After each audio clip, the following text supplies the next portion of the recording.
Welcome to the news. My name is Nelson Zulu. Minister of Health has announced that Zambia has not recorded any new cases in the last 24 hours after 72 tests were conducted, 74 actually. And the Law Association of Zambia says the conduct of the Independent Broadcasting Authority (IBM) in cancelling the license for Prime TV was done prematurely. And now the news in detail. Minister of Health has announced that Zambia has not recorded any new cases of COVID-19 in the last 24 hours after 74 tests were conducted. Dr. Chilufya says Zambia's cumulative cases now stands at 40 with 2 deaths. Dr. Chilufya has revealed that 3 people have been discharged after testing negative of COVID-19, bringing the total number of patients discharged so far to 28, leaving only 10 in admission. 8 in Lusaka and 2 on the Copper Belt. Speaking during the update, Dr. Chilufya says 3 were discharged after testing negative twice to the disease that has ravaged the world. And Dr. Chilufya says all the contacts of a 58-year-old Kafue man who died on COVID-19 have been traced and all tested negative. Dr. Chilufya has since assured the nation that the frontline medical team will continue to focus on the Kafue to ensure that those that could have been left out in the initial testing are captured. The health minister has since encouraged Zambians to seriously follow the guidelines given by President Edgar Lungu to ensure that there is no spread of the disease. On Friday, Zambia recorded a second death from COVID-19 involving a 58-year-old man from Kafue who was only discovered to have COVID-19 after he died at UTH in Lusaka, where he was evacuated in an unconscious state. All the contacts of this patient, the family contacts, the health workers he came into contact with, the stakeholders in the intensive care unit were all swabbed and investigated. So 51 swabs, 51 investigations or test samples were collected from family associates, from family members, from friends, from people he came into contact with on his journey. And we have established that all the 51 contacts are negative for COVID-19. Further, we did conduct tests in another 23 patients, 23 suspects, including alerts and repeats, and all the 23 were negative. In total, 74 tests were conducted in the last 24 hours, and none was positive. Therefore, that leaves the cumulative total of cases for COVID-19 in Zambia at 40. Additionally, 3 patients have seroconverted and tested negative twice to COVID-19 and have been discharged today, and that reduces the number of patients we have in our care to 10, 2 on the Copper Belt, 8 in Lusaka. The 2 on the Copper Belt are stable, 7 in Lusaka are stable, 1 remains ill and is surviving on intermittent oxygen by O2. The Law Association of Zambia says that the conduct of the Independent Broadcasting Authority in cancelling the license for Prime TV was done prematurely and contrary to the clear provisions of the law. LAS is of the view that the action and conduct of the IBA is an affront to the freedom of the media and an assault on the democratic right of freedom of expression. The association is concerned with the timing of the cancellation of Prime TV's license, which he said raises a lot of speculations and reasonable doubts about the independence and professionalism of the IBA in this matter. According to a statement made available to QTV News, LAS says that this is a serious concern for the future of the private media in Zambia, especially as the nation heads towards the 2021 presidential and general elections. LAS further states that the decision and action of the IBA is untimely and extremely unfortunate, especially when the nation is still grappling with the COVID-19 pandemic, which needs to be combated through concerted efforts of both the private and public media. LAS is alarmed by the fact that though the IBA did not order Prime TV to close, the Zambia police officers appear to have taken control of the private premises of the TV station without a court order and without any evidence of any criminal activity perpetrated by Prime TV officers or employees following the cancellation of its license. The association further adds that the cancellation of Prime TV's license is a civil matter and should not be turned into a criminal case without adhering to the dictates of the relevant law. LAS, therefore, is calling on the IBA to immediately rescind its illegal decision to cancel the license for Prime TV and to allow Prime TV to start operating in accordance with the law. The opposition Democratic Party has resolved to petition the IBA on the decision taken to close Prime TV without giving the nation a proper reason. DP spokesperson Judith Kabemba says this is because any person directing himself well and considering the circumstances could not have arrived at such a careless decision. Ms. Kabemba has told QTV News that the party will write to the international community, which among many others will include the SADC, COMESA, European Union and the American government on the alleged human rights deterioration in Zambia under the leadership of President Lungu. She says that the behavior demonstrated by President Edgar Lungu and his government must be fought by all well-meaning Zambians and must not be allowed anywhere near the democracy. Ms. Kabemba says that the actions by PF are a recipe and a genesis of rigging the 2021 general elections. Meanwhile, Ms. Kabemba says the party will also write to Zambia police notifying them on their intention to hold a protest against the closure of Prime TV and their careless decision by Mopani to put the mines on care and maintenance. And from every direction, it can clearly be seen that that is a PF agenda, an agenda that is meant to deprive the people of Zambia of the information and the rights that we deserve. We are very aware that the PF has embarked on a program and a process to begin rigging 2021 elections. And we are aware that rigging of elections does not just happen on the voting day, but it is a process. And this is the exact process that the PF government has begun. It started with intimidation, it went to abuse of power, it went to the abuse of the police service, it went on political violence. Now it is a closure of media houses where people are supposed to be getting information. NDP Secretary for Finance Justin Nkonge has accused government of patronizing Mopani copper mines and other mines, hence it is finding it hard to discipline the mining companies. Mr. Nkonge has urged members of the public to vote for a party that will not fail them and will not lose the confidence of mining companies. The mines have indicated that we are going on care and maintenance for the next 3 months. And after 3 months, they are going to review. When they review, what will prevent them to come and say, no, we cannot continue and we don't have money? Our major funders and our major shareholders have said we don't have money. Then millions of people will have lost employment just like that. So no wonder we are saying government should be serious. They need to sit down with Mopani. They need to liaison with Mopani. But we know where the problem is as DP. The problem is this PF government has been dining with Mopani. They have been eating with Mopani. Both cadres, including management, including senior government officials, they have been patronizing Mopani and other mines. So it is difficult to institute discipline if you've been patronizing someone, if you've been patronizing a company. So we are saying government should come out of their cocoon, should be serious, sit down with Mopani, make serious discussions rather than just issuing empty threats.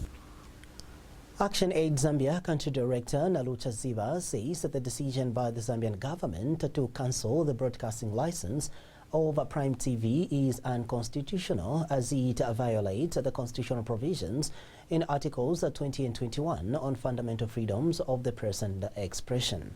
Government, through the Independent Broadcasting Authority (IBA), on Thursday, 9th April 2020, suspended the broadcasting license of Prime TV under the guise of a public interest. Mrs. Ziba says it is abundantly clear that government has taken a despotic disposition in trying to curl and intimidate the media. She's concerned with the way the current leadership has over the years closed down independent media institutions, citing the Post newspaper that was closed down using the Zambia Revenue Authority. She has told QTV News in an interview that the role of the media, particularly private independent media houses, cannot be overemphasized. The organization has further cautioned the PF government to refrain from harassing and intimidating media houses using public institutions. We are particularly concerned with the way this particular regime has over the years closed down independent media institutions.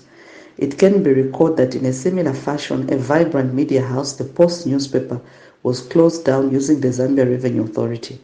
The role of the media, particularly private independent media houses, cannot be overemphasized. Prime Television has been the voice of the voiceless, as it has been playing an important role in educating, informing, and entertaining the masses. The public interest excuse is indeed laughable, as it is clear that government has been looking for an opportunity to close down the television station at all costs.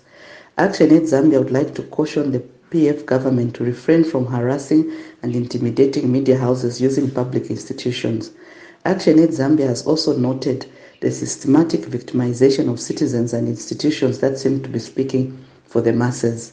It is difficult to understand how a government that has emphasized on the creation of jobs could be closing an institution that employs many people, who are mostly young people.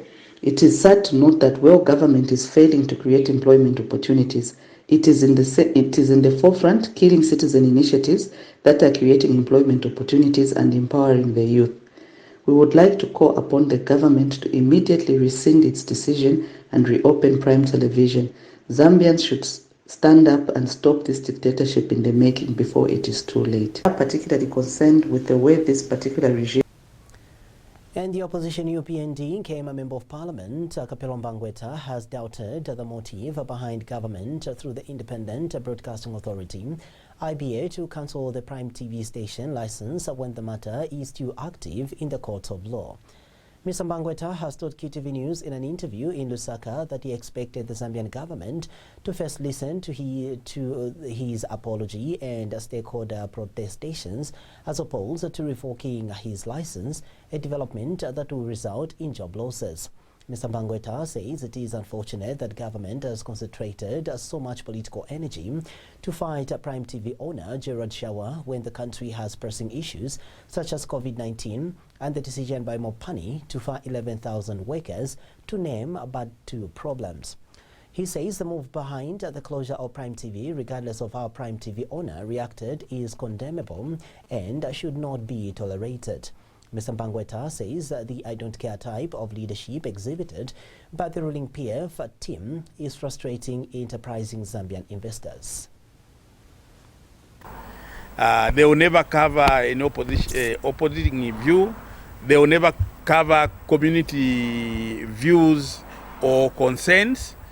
All what they will cover is what they consider to be good or acceptable to the people in power, which is unacceptable. And now, the few people in power forget that we, the people who contribute so much, we are subdued, but they don't care because it does not affect them. That's not leadership. Leadership is to take into account the interests of everybody else. And this decision could not have come at a worse time than this, because obviously, what is the intention? Everybody at the moment is under dire straits. And then you go and, in a sense, you remove the lifeline, the oxygen, to a fellow citizen. What is the meaning? And then you see There's no other way one could put it. It's very, very, very unfortunate. And I can only hope they will find it in their own hearts to revisit the position, because naturally and strictly speaking, it's unacceptable. Apart from the fact that opposing views in a democratic dispensation are acceptable. If you have a society full of sycophants, that society will never improve.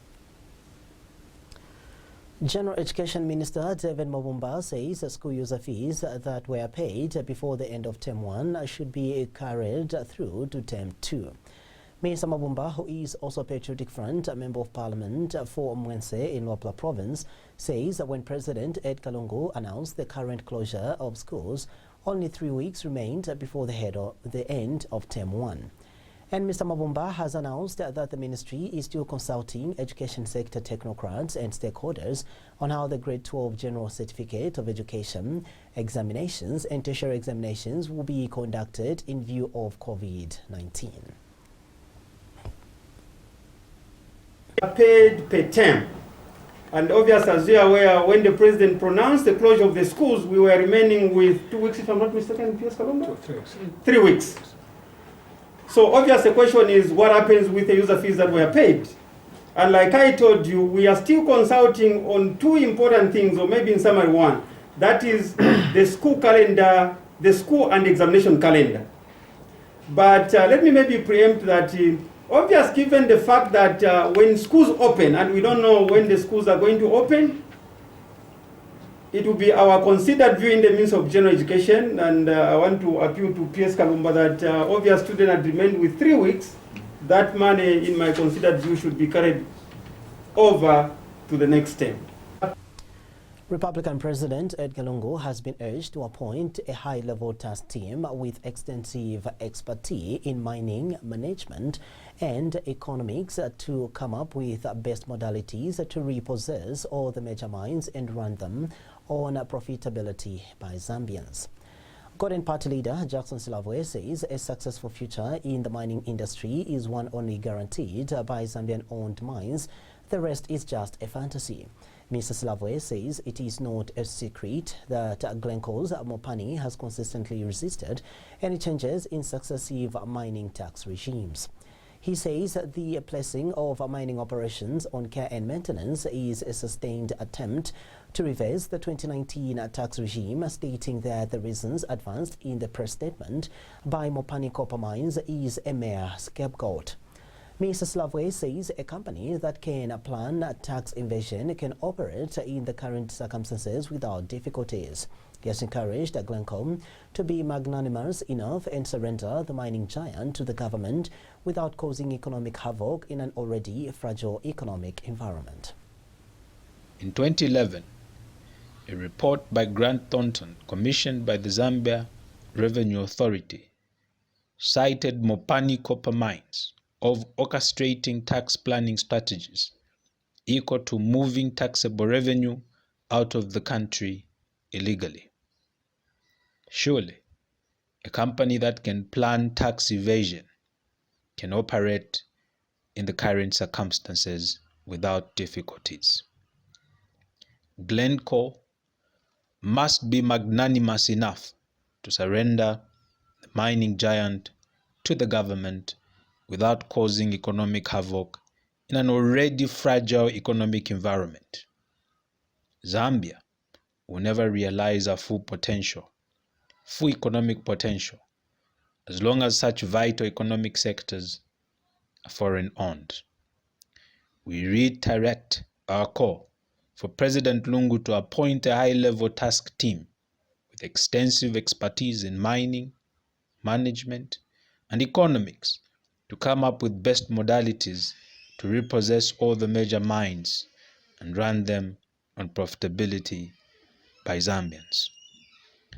A successful future in the mining industry is one only guaranteed by Zambian-owned mines. The rest is just a fantasy.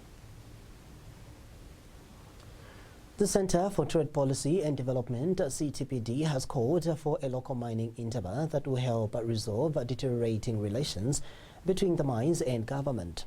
CTPD Executive Director Isaac Maipopo states that the Mopani copper mines has defied government's directive not to place the mines on care and maintenance is one such clear indication of a deteriorating relationship between the government and some players within the extractive industry. Mr. Maipopo adds that the deteriorating relationship between the government and some players within the extractive sector can be attributed to several factors. Among them might include the recently introduced tax changes that have not been welcomed by several mining players. He further adds that there are also growing concerns and fears among mining companies on the decrease of prices of commodities such as copper on the international market due to COVID-19 pandemic. We have observed in the recent past where there have been a number of cases that clearly show the need for government and the private sector, players within the mining sector, to find some common ground and discuss some of the challenges that are currently at play. We do think that both parties have legitimate concerns, though we think that resolving these challenges is not something that can be done by exchanging policy positions in the media.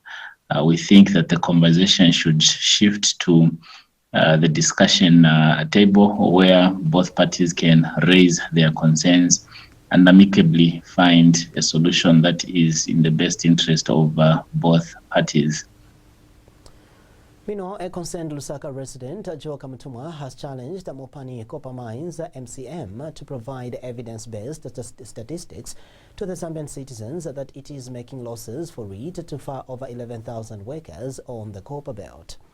And Mr. Kamtuma has doubted the copper mine has followed the lay-down procedures warranting the mining to fire over 11,000 workers, a rushed development that will worsen unemployment levels in Zambia's Copperbelt province. Mr. Kamtuma has told QTV News in an interview in Lusaka that Zambians will not accept such maneuvers by the mining company to lay off workers as they were arrived at without exhausting discussions with Mines and Minerals Minister Richard Musukwa. He has wondered why the company is behaving as if the Zambian government has failed to contain the virus, stressing that the COVID-19 measures government has put in place are an indication that they are on top of things. According to Mr. Kamtuma, once the 11,000 workers are laid off, untold misery will deepen as 100,000 families depend on the affected workers. Mr. Kamtuma says it is sad that at a time when the country is grappling with swelling economic challenges, there is a company determined to fire workers ostensibly on account of COVID-19 incidents. The Lusaka citizen has backed stakeholders fighting to protect the employment rights of the 11,000 miners. What justification, what numbers are they showing that they are making losses at this point? That they can retrench or fire, give letters to about 11,000 Zambian workers. That is not acceptable. We will not accept as Zambians, because every investment that comes to this country must benefit the Zambians first. You know, we are dealing with COVID, and I must thank government that it is working very hard. The numbers, the measures that are there are so impressive, and any investor who is thinking should see that there's a light at the end of the tunnel. Why are they behaving like the crisis is out of hand? Right now we are managing the process. You mean the profits that they've been making as Mopani all these years, they cannot just sustain their workers for a few months, 2 or 3? No. The Ministry of Labour is there. The employment code it's there. That stipulates what you need to do if you want to retrench workers. Now, what justification do they have to fire 11,000 workers? And now tell me the multiplier effect of that 11,000. Where will it go? What will become of Copperbelt? What will become of Copperbelt? 11,000. And on average, these are looking at about 10 members in a family. You're talking of 100,000 if you do your mathematics. Where will those people go? The marketing system on the Copperbelt, where will it go? So when we bring in investment, the idea there, we are not pleading. We are also Zambians. Those are our minerals. We must benefit. It's not a favor. That's their duty. It's one of their obligations that they must do. So we support the move done by the unions on the Copperbelt. National Assemblies of Pentecostal Holiness Bishop Crispin Zulu has cautioned political parties against politicizing the outbreak of COVID-19, which has resulted in Zambia recording 2 deaths out of the recorded 40 cases. Bishop Zulu has encouraged the citizens to forgo individual political affiliations and join hands in curbing the spread of COVID-19. Bishop Zulu told QTV News in an interview in Lusaka that Zambians should continue praying for God's interventions on the teething COVID-19 matter. He has encouraged the church in diversity to remain steadfast in prayers as the country continues to bear witness to noticeable improvement in as far as recording more cases of recoveries of people diagnosed of COVID-19 positive. Meanwhile, Bishop Zulu has implored Zambians that no matter how devastating this COVID-19 is, it will not stay in their midst forever. Bishop Zulu says there is need for believers beyond the National Assemblies of Pentecostal Holiness to always have faith in God, stressing that He is in full control. Okay, and of course it's more meaningful if we are meeting as a group in our church buildings, but we believe even as families we can do it. Okay, we are doing the best, using every opportunity to preach the gospel. I think I was saying that on Sunday in our local congregation we are actually going to do Holy Communion service. Okay, the emblems of Holy Communion will be prepared in each family, and we are going to break the bread, and we are going to celebrate the death and resurrection of Jesus, regardless of this coronavirus, regardless that we are not meeting in our church buildings. As believers and as Zambians, let me again encourage you. This coronavirus, no matter how devastating it is not going to stay for us forever. It will pass. Okay, no matter how dark a situation might be, as believers we are supposed always to have hope. God is still in control, and God does not allow what is evil to stay forever. He's God. He created His world in such a way that even if there is darkness cannot stay forever. There is always a morning and a day that comes.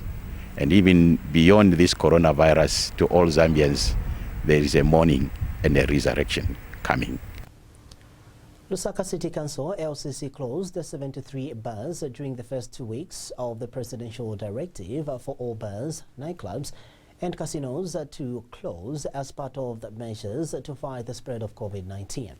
Public Relations Manager George Chimba says the affected bars were, however, found operating contrary to the presidential directive and the statutory instruments number 21 and 22 of 2020.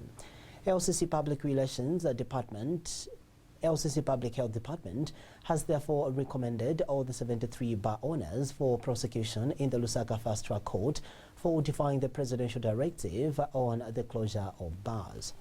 Mrs. Chimba says the period under review came into effect at midnight on Thursday, 26th March 2020 to 9th April 2020. He has told QTV News that during this period, a combined team of Council Police, Zambia Police and public health inspectors conducted operations in various parts of the city to check on compliance. Mrs. Chimba says the affected bar owners have failed to account for their actions, hence the decision to recommend them to the Department of Legal Services for prosecution. He says LCC has also recommended to the Provincial Liquor Licensing Board for possible revocation of liquor licenses for the 73 Truan bar owners. Now, the operation to the Kachasu and Shabin dens were necessitated by the fact that Lusaka City Council realized that people were shifting from the usual established bars following the closure into Kachasu dens and Shabins. And so members of the public started tipping off Lusaka City Council, and the operations were extended to these establishments. We want to take this opportunity to remind members of the public that now that the period has been extended by another 14 days, we will continue participating actively in the enforcement and also in the activities that are aimed at combating the spread of coronavirus. And this time around, we don't expect members of the public going against the directives and giving lame excuses that they don't know what is happening, because we believe that the message about the coronavirus pandemic is loud and clear, and everybody should have gotten it now. So we expect total compliance from whoever is involved in these activities, and want to assure members of the public that we are on the ground and will continue enforcing the laws regarding the guidelines that have been put forward to combat the pandemic.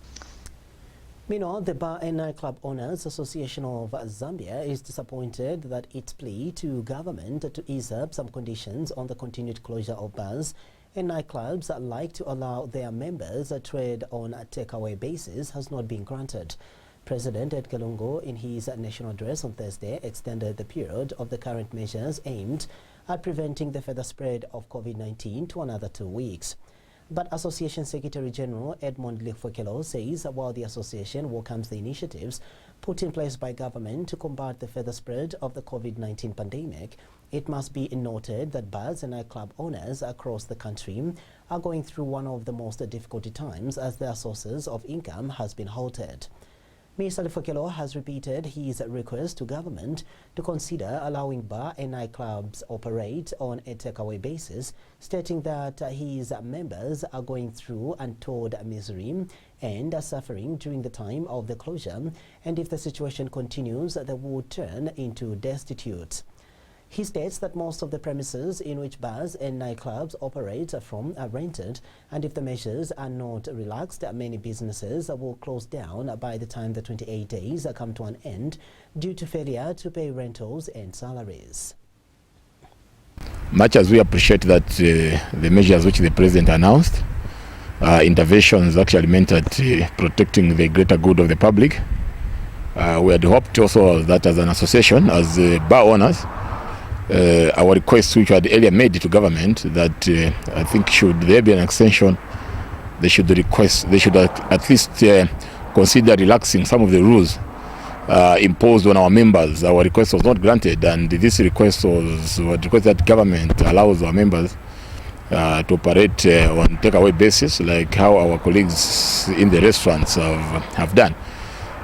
Much as we appreciate that this pandemic is still amongst us, we also hope that the government gives it a human face on the part of members, because right now the 14 days hasn't been easy which they went through. As you are aware, most of these business premises which our members operate from are rented premises, and at the end of the month they are supposed to pay rentals. So right now it's quite very difficult. If we had to go into another 14 days extension, it will throw our members into further hardship. We also noted the President's address that banks to offer low interest loans to bar owners in order to mitigate some of the sufferings. But I think as an association and as bar owners, we feel this is not a good intervention. Because right now our members actually are highly indebted. They have already borrowed from these banks, from these micro institutions. So subjecting them actually to further indebtedness, I think want to do them any good. And finally, in our news, the Integrated Community Litter Initiative, ICALI, National Chairperson Pascal Chikumbi has called for a total ban on plastics countrywide by the Ministry of Commerce, Trade and Industry, a means of maintaining a clean and green environment. Mr. Chikumbi says encouraging paper carrier bags and rubbers is the only way the country can serve the environment from mounting mountains of used plastic waste pollution. He has expressed dismay at the continued disposal of waste in both public and private institutions located in the central business districts and residential townships. Despite the noted increase in unregulated disposal of plastic waste, Mr. Chikumbi says the Integrated Community Litter Initiative continues sensitizing members of the public as changing bad habit takes time before a positive transformation can occur. Mr. Chikumbi told QTV News in an interview in Lusaka that the municipality has become dirty because some people have continued disposing of litter in unregulated places, defying environment protection measures announced by President Ed Kalungu when he addressed the progress made in the application of the national values and principles delivered to the 4th session of the 12th National Assembly on Friday, 6th March 2020. The Integrated Community Litter Initiative National Chairperson says there is need for stakeholders' engagement to increase cleanliness compliance by people at domestic and commercial levels in accordance with the guidelines of the Ministry of Health. We would like to appeal to Lusaka City Council and other municipalities to ensure that the concern of the head of state where waste management is concerned is taken with the seriousness that it deserves. May I also take this opportunity to urge the members of the citizens of this country that yes, this SI that has been formulated, that has been issued recently through the Ministry of Health must also be taken with seriousness that it deserves. Because if we do not take personal hygiene on a serious note, if we do not clean or stay in a clean environment, these challenges that we are facing, such as COVID-19, will just come to ride on this and make even the situation worse.